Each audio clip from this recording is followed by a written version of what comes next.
Dean and I both own Jonas and Chafford Real Estate. We're a boutique real estate company operating in McLean. We help people buy and sell residential real estate. I grew up in the real estate business with my parents. My dad started a company in the early 1950s, grew his company nationally, decided to sell his company in the 1980s. I operated independently on my own during the 90s. Dean and I had gone to high school together in the, I won't say the year.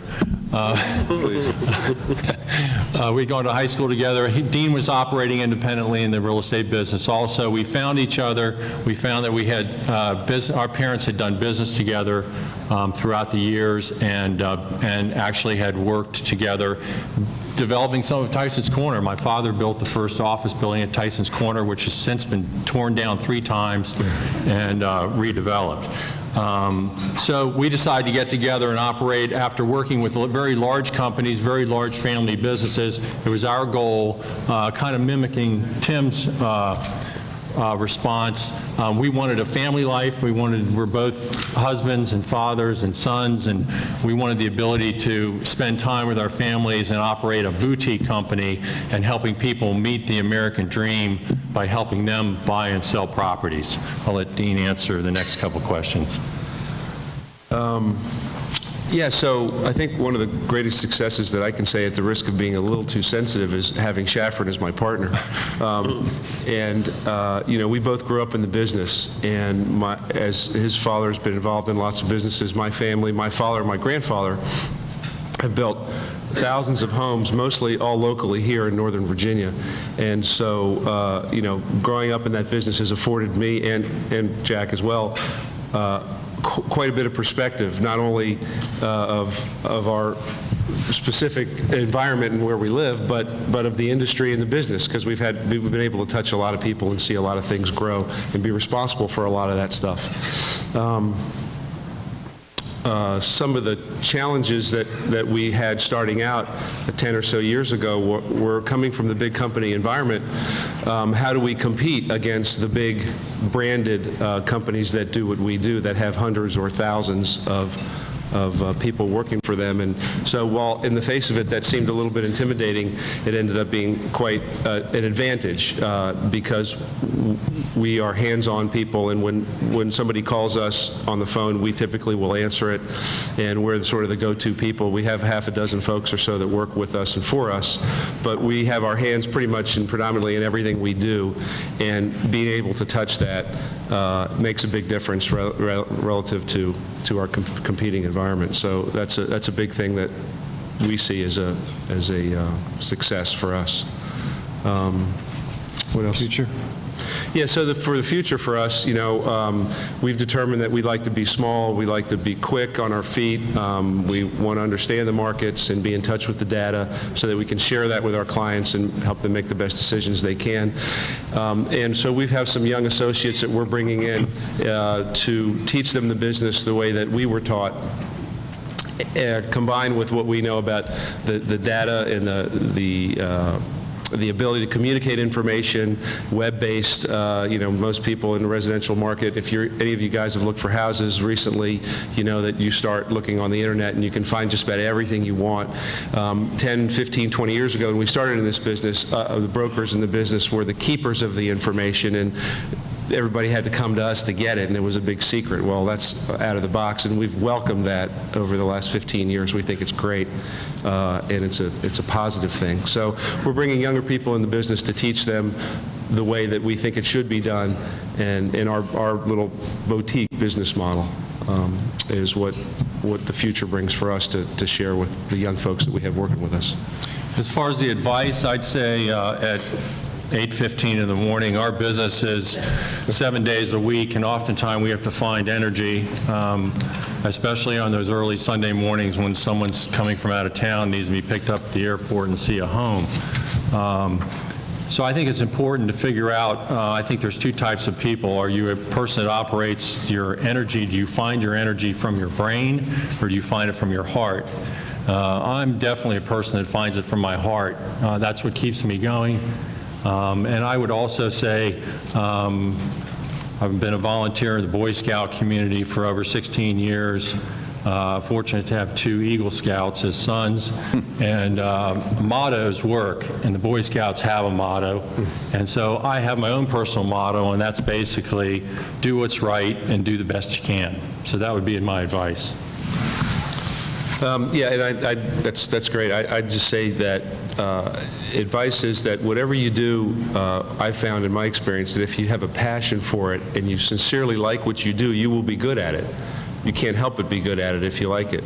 And if you find yourself kicking yourself and you think you're in the wrong business, find what it is that you like and be passionate about it, because someone else said that earlier. That will translate into what you do, who you touch, who you talk to.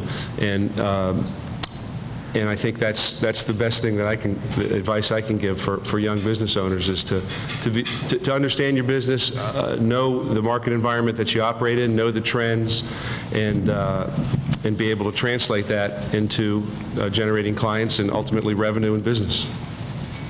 That's what we got. Thank you, gentlemen.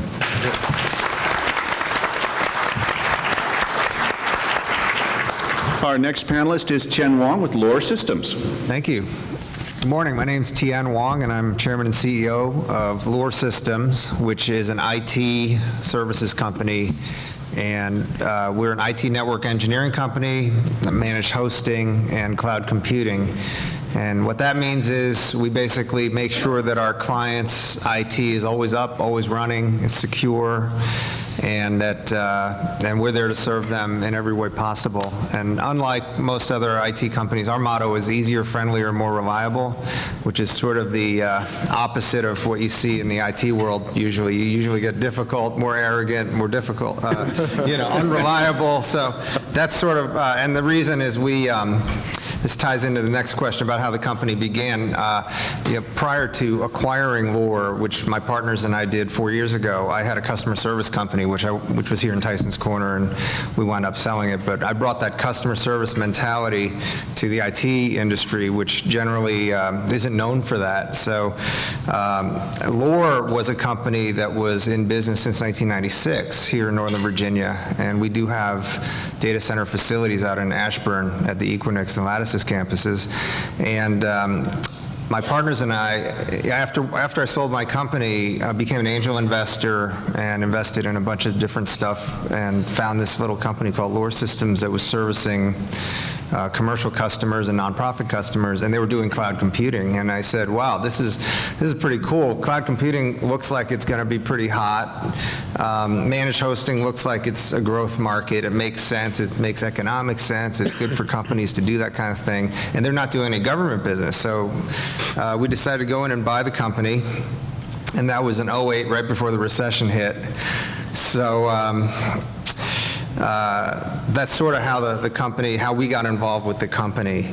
As far as the greatest success that we've had, I would echo what Doug said earlier about the people. I think, I'm really proud of the people that we've hired, built, trained, motivated, and have seen them succeed either in our organization or outside of our organization. After I sold my business, the people that stayed with the company wound up growing the business an additional 20 times, and they're still in those positions. They're the senior executives at Xerox now, which is operating the company that we originally started, and even at Lohr, I would say that the success was getting the wrong people off the bus after we bought the company and getting the right people on the bus. So I would say the successes surround sort of the people management, and I think you guys all know that it's hard to create something really exciting and successful without having a great team around you. As far as the greatest business challenges, in 1996, 1998, and in 2008, we faced a lot of adversity. In 96 and 98, we lost our biggest customer, which was both times, and almost went out of business twice. And I think losing the biggest customer forces you to really focus, just like the recession forced us to focus. And unfortunately, the most painful thing I've ever had to do is to lay people off, and we had to go through a couple rounds of layoffs during those 3 bouts of adversity, but I think it brings out the best in people, and if you have the persistence, the focus, the passion, the desire to succeed, somehow you'll make it through. And I think that I was very blessed with a great executive team that was able to come together and take salary cuts and just do the things that they needed to do to help the company survive. With respect to our future, we're very lucky to be in a growth industry, cloud computing, managed services, managed hosting, and I think that organically the rising tide will lift all boats, including our boat. So I think our commercial pipeline has grown quite a bit in the last 3 or 4 months. So I think that's a good indicator of possibly, us getting out of the recession. I guess Dr. Fuller will render an opinion on that in a little while, but I feel like our business is getting better. The government business is getting better as well, because even though the DoD is cutting spending on things like aircraft carriers and missiles, they're increasing spending in things like virtualization and data center consolidation and cloud computing, because it has a very good ROI on those investment dollars. And then we're hoping to acquire a company or two going forward. Best advice for me is work hard and never, ever, ever, ever, ever give up. Because if you can just drive through and just hang in there and survive, you can do some great things. So thank you for having me this morning. Thank you.